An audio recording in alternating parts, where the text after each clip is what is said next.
No segundo tape desse vídeo, nós vamos falar o seguinte, das classes dos artrópodes. Lembrando dos níveis de taxonomia. Lembra lá? Ó, temos reino, é animal. Filo, estamos falando do filo artrópoda.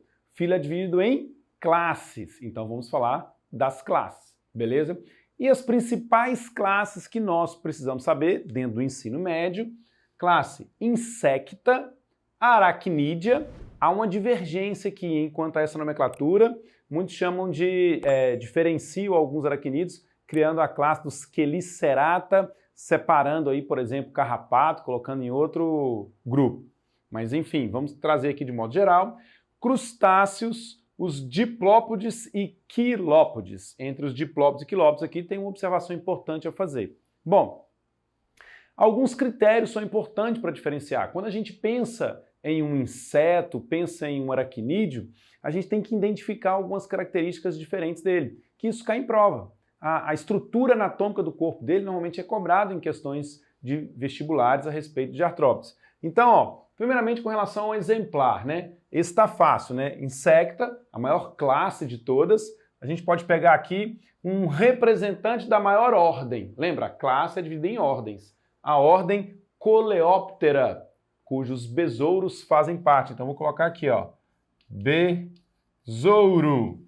A classe aracnídea, não há como ser diferente. Aranha. Poderia colocar aqui também escorpião, poderia colocar aqui carrapato, todo mundo junto aqui, beleza? Até ácaro entraria aqui, sem aquela separação de queliceratos, né? Crustáceos, um representante é o camarão. Aí a gente pode colocar camarão, lagosta, lagostim, siri, caranguejo, tudo isso aí são representantes crustáceas, tudo artrópode. Você sabia que camarão é um crustáceo? Muita gente achava que camarão era peixe, né? Não, camarão é um crustáceo, pertence ao mesmo filo da barata. Beleza. Diplópode, galera, são os mais representantes de todos, são os piolho de cobra.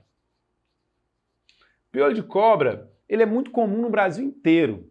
A denominação dele, ela varia dependendo da região onde ele existe. Então, se você estiver pensando o que é esse piolho de cobra, talvez você conheça, já viu, anda pela sua casa, mas talvez você conheça ele por um outro nome. Dá uma pesquisadinha no Google sobre piolho de cobra, clique em imagem, que aí você vai ver quem que ele é. Ele tem um monte de nome diferente Brasil afora. Piolho de cobra.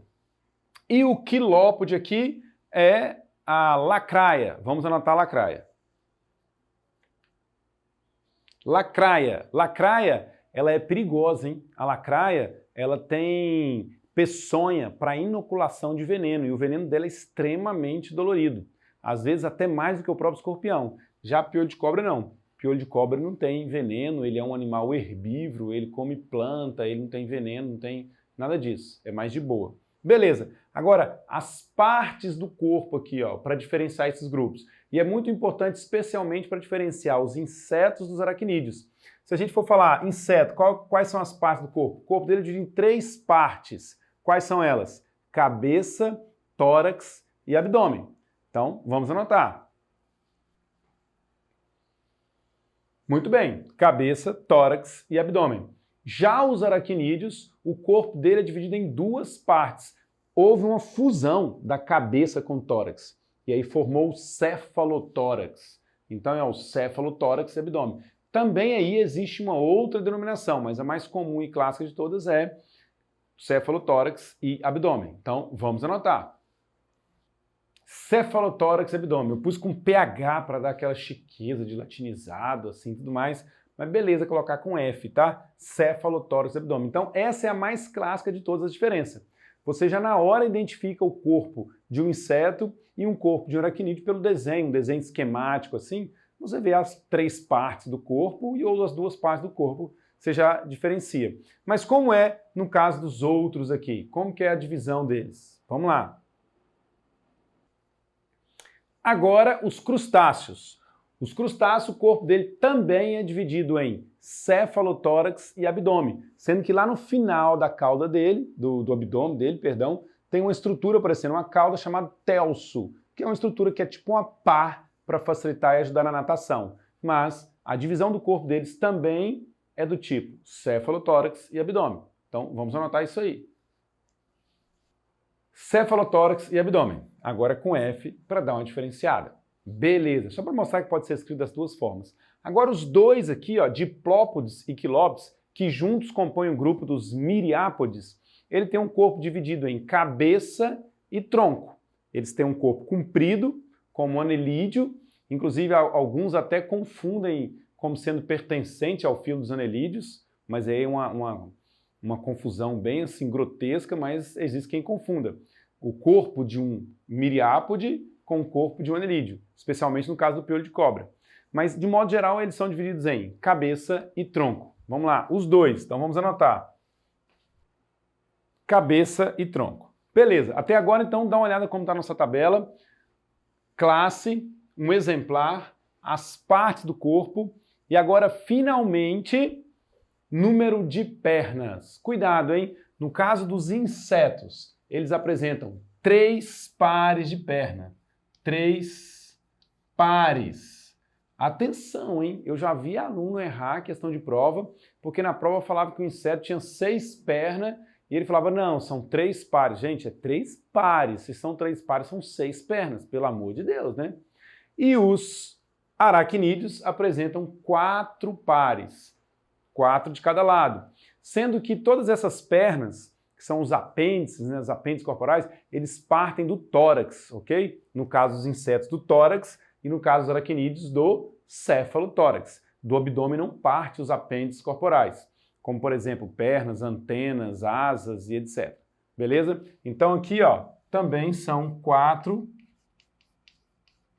pares. E é isso que une, por exemplo, aranha, escorpião, carrapato, ácaro, tudo dentro do mesmo grupo. São organismos que apresentam o corpo dividido em cefalotórax e abdômen, 4 pares de perna, ausência de antena e de asa, que eu não pus na nossa tabela aqui, mas são informações importantes também. E no caso dos crustáceos, hein? Os crustáceos podem ter até 10 pares, veja bem, 20 pernas, então é muito variável. Então eu vou escrever ali, variável até ou mais 10 pares de perna. Então vamos anotar isso. Pronto, para você colocar na sua tabela aí, variável, porque são muitos indivíduos, muitas espécies, e o número de pernas não segue esse padrão, igual no caso dos insetos e os aracnídeos, que são, no caso dos insetos, 3 e do aracnídeo 4. Beleza? Agora, uma diferença importante de diplópode para quilópode é exatamente o número de perna. Os diplópodes são inclusive chamados de diplópode porque ele tem 2 pares de perna por segmento. Eles chegam a ter até mais de 180 pernas. São 2 pares por segmento. O corpo dele é de todo cabeça e tronco, né? O tronco é todo segmentadinho e aí ele tem 2 pares por perna. Já os quilópodes, a lacraia, por exemplo, é 1 par por perna somente. Então essa é uma grande diferença dele. Por isso que o nome é diplópode. Di vem de 2 pares por segmento. Então vamos anotar isso aí. No diplópode, 2 pares por segmento e no quilópode, 1 par por segmento. Vamos lá. Beleza, 2 pares por segmento, 1 par por segmento. Gente, ao estudar o filo dos artrópodes, essa parte é muito importante, de você encontrar essas características dele, e essa tabelinha vai te ajudar vai ajudar você demais a acertar questões de prova, porque esses detalhezinhos são perguntados lá. Então ter isso organizado numa tabela e estudar a tabela ajuda muito. E essa tabela vai crescer, hein? Na próxima aula a gente vai falar mais informações dos artrópodes, aumentando mais ainda a tabela, beleza? Mas, por hoje eu vou ficando por aqui. Essas são as informações sobre os artrópodes por enquanto. Depois vai vir a aula 2. Não deixe de assistir à próxima aula. Até mais. Tchau!